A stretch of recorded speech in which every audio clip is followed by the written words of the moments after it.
At bago natin umpisa ng kwento mga kaswang, magkape ka muna. Alright. Magandang araw po Sir Caspar at sa lahat ng inyong mga tagapakinig na palaging sumusuporta sa inyo. Ako nga po pala si Daryl, taubong Leyte at kasalukuyang naninirahan dito sa Santa Maria, Bulacan. Itong kwentong aking ibabahagi sa inyo ay patungkol ito sa tunay kong karanasan sa isang aswang noong nasa kabinataan pa lamang ako. Nangyari ito taong 1992. Sa mga panahong ito ay nasa edad 18 na ako. Isang simpleng may bahay lamang ang aking ina, samantalang ang aking ama naman ay nangangasiwa sa isang malawak na bukireng pagmamay-ari namin. Halos araw-araw rin siyang naroroon at kung minsan ay gabi na akong nakakauwi sa baryo. Sa totoo lang mga kaswang, 3 kaming magkakapatid at puro lalaki. Ako ang bunso. Aaminin ko ring ako ang pinakapasaway. Palagi kasi akong tumatakas pagdating sa mga trabaho. Bata pa lang kasi ako ay ayaw ko na talagang magtrabaho sa bukid. Mas gusto ko pang magtrabaho sa mataong lugar, kagaya ng mga palengke, dahil sa hindi ako mabuburyo. Di gaya ng mga kapatid kong halos buong buhay nila ay iningungud-ngud ang sarili sa kabundukan, na hindi na nga nagkakanobya at tumatandang binata na lamang. Isang hapon noon, medyo lasing ako nang umuwi sa bahay. Tumakas kasi ako sa trabaho dahil kaarawan ng kaibigan kong si Bernie. Pumunta ako sa bahay niya at doon nga ay nagkakasiyahan habang nag-iinuman. Pagkapasok ko nga ng bahay ay bumungad sa akin ang galit na galit kong inang. Halos umuusok na ang ilong sa tindi ng galit na nararamdaman. Tulad ng dati, napagalitan na naman ako ng aking ina dahil tumakas na naman raw ako at hindi sumama sa aking ama at sa mga kapatid kong umakyat ng bundok para magtrabaho. Hanggang kailan raw ba ako magpapasaway sa kanya at kailangan umano akong magtatanda? Hindi na umano ako bata para palagi niya na lamang pagsasabihan kung ano ang mga dapat gawin. Hoy, ikaw na lalaki ka. Lumapit ka nga rito nang sa ganon ay mahambalos kita nitong bitbit kong kahoy. Ang tanda-tanda mo na napakalayas po palagi. Bakit hindi mo gayahin ang mga kapatid mong seryoso sa mga trabaho nila? Hindi sana'y hindi sasakit ang ulo ko sa kakayaw-yaw sa iyo. Paninirmong wika ng aking ina. Kasi naman nay, alam niyo naman pong ayaw ko talagang magtrabaho sa bukid, di ba? Bakit niyo po ba ako pinipilit? Reklamong wika ko pa sa aking ina. Abay lintik kang bata ka. Sasagot-sagot ka pa. Bakit saan mo ba gustong magtrabaho ha? Sa opisina? Ano bang natapos mo sa pag-aaral? Hindi ba't wala pa? Kaya kung ako sa iyo, pagtiyagaan mo nang magtrabaho sa bukid. At kapag nakapagtapos ka na sa pag-aaral, tsaka ka mag-inarte sa buhay at maghanap ng magandang trabaho. Hindi yung wala ka pang natapos, mamimili ka na ng trabaho. Tama nga naman. Mahabang litanya ng aking ina. Sinabi niya pang kung gusto kong umangat ang buhay ko, dapat matuto akong magtiyaga. Hindi iyong puro reklamo lang sa buhay. Bakit hindi ko gayahin ang mga kapatid ko? Kapag wala silang pasok sa eskwelahan ay nagtatrabaho sila sa bukid. Huwag ko raw kalimutang ang bukid na kinakaayawan ko ay siyang pinagkukunan nila ng pangtustos para sa pag-aaral ko at sa mga kapatid ko. Tila nagsisisi tuloy akong umuwi ng maaga sa bahay. Nasermonan tuloy ako ng aking inang malaarmalay ang bibig nito. Tutututug. Sige po nay, tutulong na po ako bukas kina tatay sa bukid para matigil na kayo sa kakatalak nyo. Wika ko sa aking ina. na medyo naiinis pa. Abay dapat lang, dahil hindi tayo mayaman para mag-inarte ka sa trabaho. Dapat tulungan nyo ang ama nyo sa pagtatrabaho. Hindi yung naglalako at saka kapag walang pasok. Aniya pa. Hindi na nga ako sumagot pa't pumasok na lamang ako sa silid at natulog. Kinabukasan ay tinupad ko ang sinabi ng aking ina. Sasama nga ako kay tatay sa bukid. Habang paakyat kami sa bundok ay may nakasalubong kaming matandang lalaki. May bitbit iyong sako at may bahid pang likidong pula ang sako na nasa tingin ko ay dugo iyon. May mga pumapatak pa nga sa lupa. Bababa ka na ng bundok, Noy? Tanong ng aking ama sa matanda. Nga pala mga kaswang, kaya tinawag na Noy ng aking ama ang matanda. Short for Manoy iyon. Sa probinsya kasi namin, kapag hindi mo kakilala ang isang tao, ay iyon ang itatawag mo bilang pagbibigay respeto sa mga mas nakakatanda sa iyo. Kapag naman babae, ay nang. Matapos tanungin ng aking ama ang matanda, tumangaw naman iyon at sinabing ibibigay raw niya sa anak niya ang nahuling mga ligaw na hayop. Upang sa ganawan ay may maimbak na pagkain ang kanyang mga anak. Nakita kong tinapunan ako ng kakaibang tingin ng matanda, kasabay ng pagsingot nito na parang aso sa gawi ko. Tinapunan ko lamang siya ng tingin tapos ay tumingin sa aking amang nagsasalita. Ganun ba? Sige Noy, mag-iingat kayo sa paglalakad. Medyo madulas pa naman ang daanan ngayon. Umaambon-ambon kasi kagabi. Saad pa ng aking ama. Sige dong, kayo rin mag-iingat din kayo. Sige, tutuloy na ako sa pagbaba. Tugon ng matanda at muli na naman akong tinignan bago nagpatuloy na nga sa paglalakad. Kami naman ay dumiretso na rin paakyat ng bundok. Noong medyo makalayo na kami ay nagwika ang panganay kong kapatid na parang ngayon pa lang raw niya nakita ang nasabing matanda. Sa tinagal-tagal niya raw na nagpabalik-balik sa bundok, ni minsan ay hindi niya pa nakasalubong iyan o nakita man lang. Ikaw tay, minsan mo na bang nakita yung matanda na nakasalubong natin? Tanong niya pa sa aking ama. Sunod-sunod namang umiling ang aking ama at nagsabing, noon lang rin daw niya nakita ang matanda. Taga saan kaya siya tay? Hindi man lang natin na itanong ang pangalan niya at kung saan siya nakatira. Wika pa ng kapatid ko. Sinabi naman ng aking amang, baka isa iyon sa mga mangangaso at napadaan lamang. Marahil ay taga ibang barangay ang matanda at doon lamang sa dinaraanan namin palaging dumaan. Pagkarating nga namin sa bukid ay agara na kaming nagtrabaho. Sub-sub sa trabaho ang mga kapatid ko at ang aking ama't halos walang pahinga. Kung hindi nga manananghalian ay hindi pa sila magpapahinga. Hindi naman ako napapagalitan ng aking ama noong makita niya akong nakailang beses nagpahinga. Sa totoo lang kasi, kahit kalalaki kong tao ay hindi ako nakakatagal sa init ng araw. Pakiramdam ko ay hihimatayin ako at magdidilim ang paningin ko kapag sobra na akong nababad sa araw. Kung hindi niyo po kasi na itatanong mga kaswang, may history pa ako ng sakit sa baga.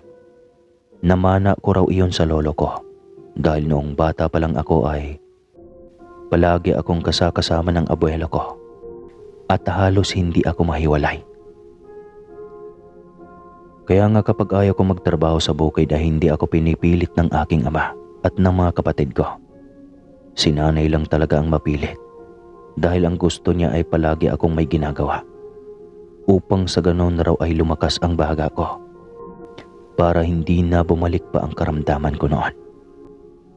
Nang matapos nga kaming mananghalian ay sinabihan ako ng kapatid kong sa malilim lang raw ako magtrabaho. Huwag ako masyadong magbabad sa init dahil baka mapano ako. Mahirap na't malayo umano kami sa pagamutan. Tumango naman ako at nagligpit na nga ng mga pinagkainan namin.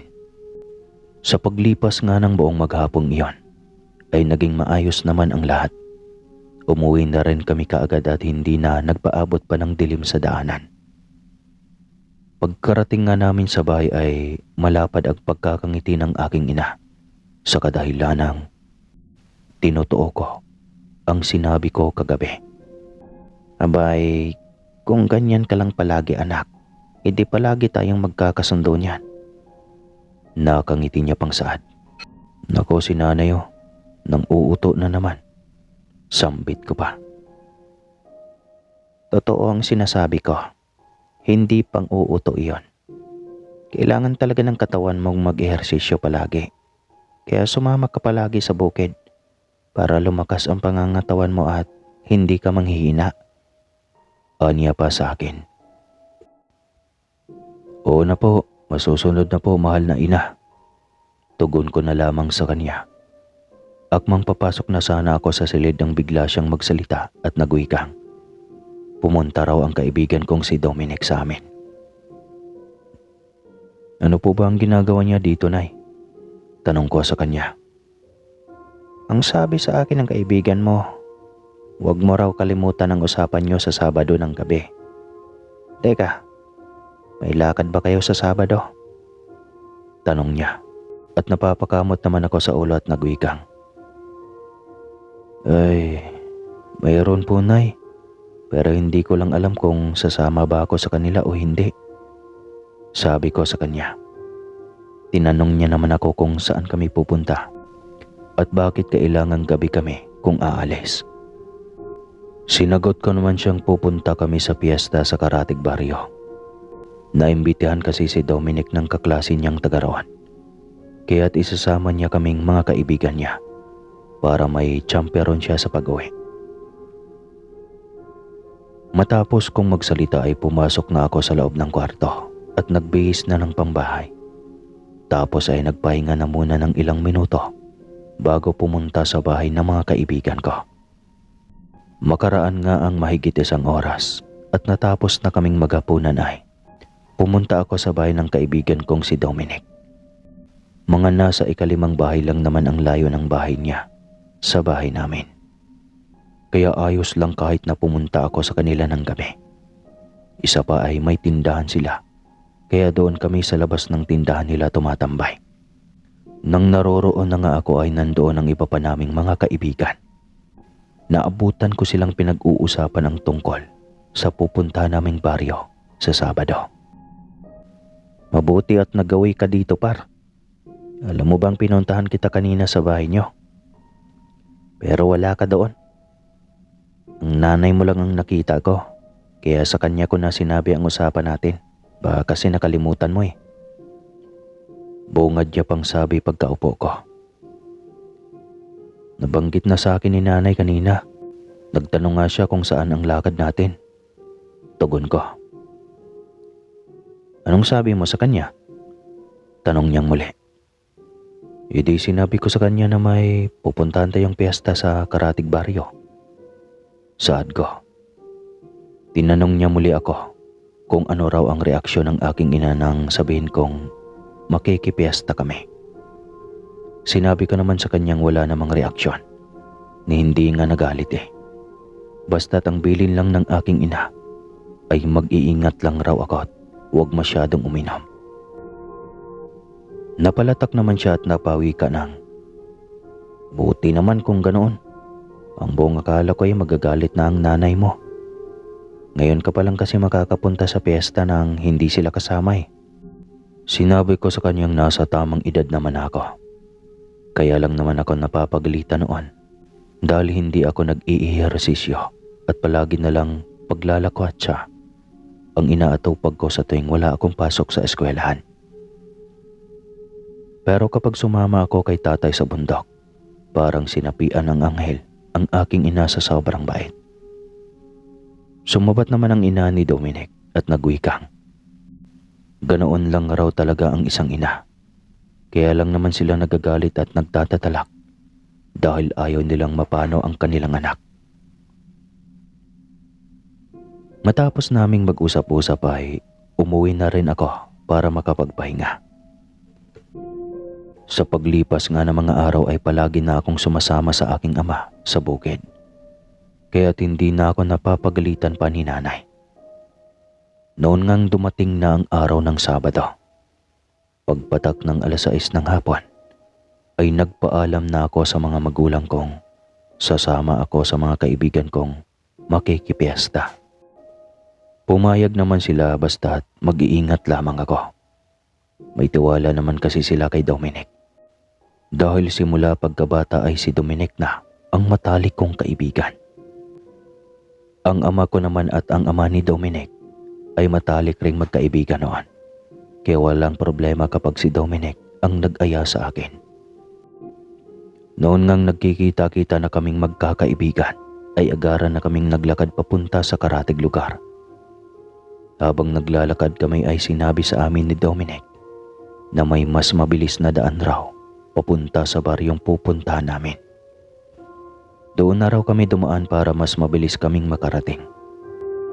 Sumang-ayon naman kaming magkakaibigan dahil sa gusto na rin naming makarating kaagad sa nasabing baryo upang sa ganoon ay makakain na ng masasarap na putahe ng ulam at higit sa lahat ay makapag-inuman ng libre. May mas malapit nga akong alam na daan, kaya lang ay liblib iyon. Ayos lang ba sa inyo? Nag-aalangang tanong ni Dominic. Sus, kahit pabuntok yung daanan natin basta't makarating lamang tayo kaagad. Walang problema sa amin yun. Nakangiting tugon ni Jasper. Oo nga naman par. Tara na, para mas mapabilis tayong makarating sa baryo. Sigundang wika ni Kulot. O sige, kayo ang bahala. Tara, sumunod lang kayo sa akin. Wika ni Dominic at nagpatiuna ng maglakad. Kaagad na sumunod naman kami sa kanya at binuksan na nga ang daladalang flashlight. Noon nga ang tinatahak na namin ang makipot at masukal na daanan. Panay lamang ang kwentuhan at tawanan upang sa ganoon ay hindi kami mabagot. Sa pagpapatuloy ng paglalakad namin sa madilim na daan at napapaligiran ng maraming kahoy, nakaramdam ako ng takot habang pasimple kong iginala ang aking paningin. Pakiramdam ko kasi ay baka mamaya ay may mabangis na hayop ang bigla na lang susulpot sa dinaraanan namin at bigla-bigla na lamang kaming lapain. Pinipilit kong pigilan ang sariling huwag matakot. Iniisip ko na lamang na kabisado ni Dominic ang daan ng tinatahak at hindi kami maliligaw. Par, ilang beses ka na bang dumaan dito? Rinig kong tanong ni Jasper kay Dominic. Sinabi naman ni Dominic na isang beses pa lang siya nakakadaan noong minsang isinama siya ng kaklase niya. Pero wag raw kaming mag-alala dahil kabisadong-kabisado na niya ang daanang iyon. Aniya pa nga sa amin, may madadaanan raw kaming maliit na palayan at pagkalagpas noon ay iyon na ang baryong pupuntahan namin. Wala pang 30 minutos, magkakarating na tayo sa baryo na yon. Saad niya pa. Ayus-ayusin mo lang para. Parang may kakaiba kasi akong nararamdaman dito eh. Wika bigla ni Jasper at itinutok kung saan-saan ang hawak niyang ilawan. Sinaway naman siya ni Dominic at sinabing huwag niyang itutok kung saan-saan ang ilaw. Dahil baka mamaya ay may dadaan ring tao at maitutok niya at baka mapagalitan pa kami. Tara na nga, bilisan na lamang nating maglakad. Aniya pa sa amin ni Dominic at nagmadali na ngang naglakad. Narinig ko pang nagreklamo si Jasper dahil madudumihan raw ang magandang damit niya. Ilang sandali pang nakalipas, napahinto si Dominic sa paglalakad at nagpalingalinga. Kaya't napahinto na rin kami at tinignan ang buong paligid sa kadahilan ng may naramdaman kaming kakaiba at tila ba may palihim na nagmamasid sa amin. Maya-maya pa ay may naririnig na kaming kalusko sa mga dahon at sangang nasa paligid. Pakiwari ko tuloy. Bukod sa amin ay parang may ibang nilalang na nakasunod sa amin. Par, huwag naman kayong manakot ng ganyan ha. Hindi nakakatuwa. Sambit ko pa. Dahil naririnig kong makailang beses na may sumitsit. Hindi ko lang mawari kung sino sa mga kaibigan ko ang gumawa ng ganon. Tinanong naman ako ni Dominic kung ano ang sinasabi ko. Sinagot ko naman siyang may narinig akong sumitsit at sa palagay ko ay isa sa mga kaibigan namin ang may gawa. Halos sabay-sabay naman silang nagsalitang walang sumitsit at ni isa sa kanila ay walang nag-ingay. Kung ganoon, kung hindi kayo ang sumitsit, sino? Tanong ko sa kanila. Akmang sasagot na sana si Dominic. Nang sa walang ano-ano'y, bigla na lamang kaming nakarinig ng malakas na huni ng okwak sa bandang uluhan namin. Bigla na ring umalingasaw ang napakabahong amoy at naging maalinsangan ang buong paligid. Dahil sa gulat at takot, ay kanya-kanya kaming nagsipulasan ng takbo. Hinatak naman ako ni Dominic at sinabing sumunod lamang ako sa kanya at huwag na huwag humiwalay. Sinubukan pa naming tawagin ang iba pang mga kaibigan at sinabihang hintayan kami. Subalit mas mabilis pa sa kidlat na tumakbong pabalik ang mga iyon. Kaya kaming dalawa ni Dominic ang naiwan. Halika na, hayaan mo na sila. Sigaw pa ni Dominic sa akin. Sumunod na nga ako sa kanya ng takbo. Noong sinubukan kong lingunin ang pinanggagalingan namin, ay nakita kong hinahabol kami ng isang matandang lalaking nagbabaga ang mga mata na akala mo'y gutom na gutom at galit na aso.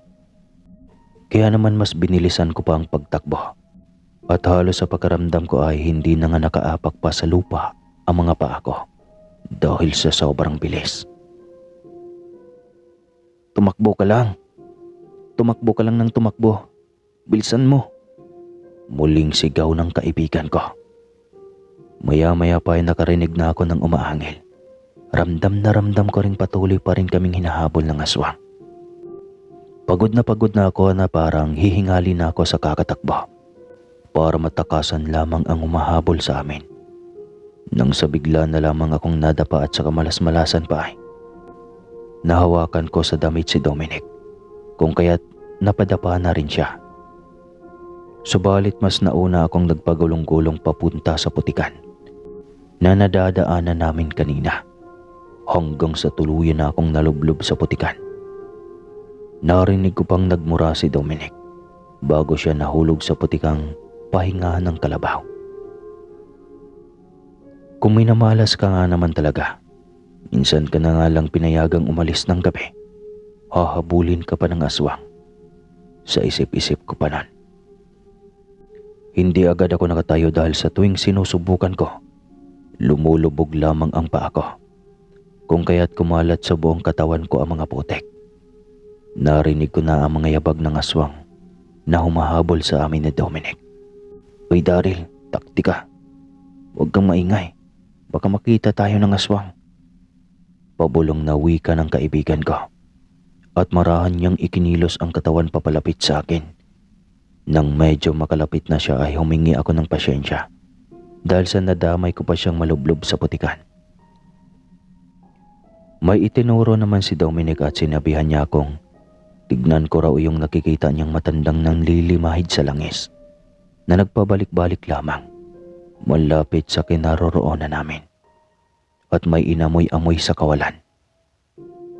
Sandali ko namang sinanay ang mga mata sa dilim dahil nabitawan ko ang flashlight na bitbit ko kanina.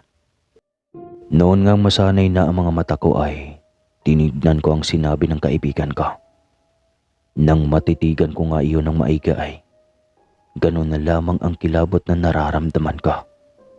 Sa kadahilan ng ang matandang aswang na nakita ko ay siya iyong matandang minsan na naming nakasalubong ng aking ama at ng mga kapatid ko sa daanan papunta ng bundok. Hinding-hindi ako maaaring magkamali. Magpalipas muna tayo ng ilang sandali dito. Hintayin nating umalis ang aswang bago tayo umahon dito. Bulong ng kaibigan ko. Sinabi ko naman sa kanyang papaano kung makita kami ng aswang sa kinaroroonan namin. Naghintay pa nga kami ng ilang minuto at noong umalis na nga ang nilalang, ay tsaka pa lamang kami gumapang papunta sa damuhan. Kahit takot na takot ako ng mga sandaling iyon, Sir Casper, ay hindi namin napigilan ng kaibigan kong bumubungis-ngis ng tawa. Noong makabalik na kami sa baryo namin, lalo na noong pinagtitinginan kami ng mga kapitbahay at tinanong kong saan galing. Bakit ang baho namin umano? Lumusong bara kami sa paliguan ng kalabaw. Nagmamadali na lamang kaming nagsipag-uwian at agarang naligo. Matapos kong malinisan ang katawan ko ay tsaka ko lamang naikwento sa mga magulang ko ang nangyari. Napatawa pa sila dahil karma ko na raw iyon. Masyado raw kasi akong gala kaya ayan ang sinapit ko. Tumahimik naman sila noong sabihin kong kamukha ng matandang may karay-karay na sako ang aswang na nakita namin ni Dominic. Sinabi naman ng aking amang noong unang tingin niya pa lang ay malakas na ang kutob niyang may kakaiba sa matanda.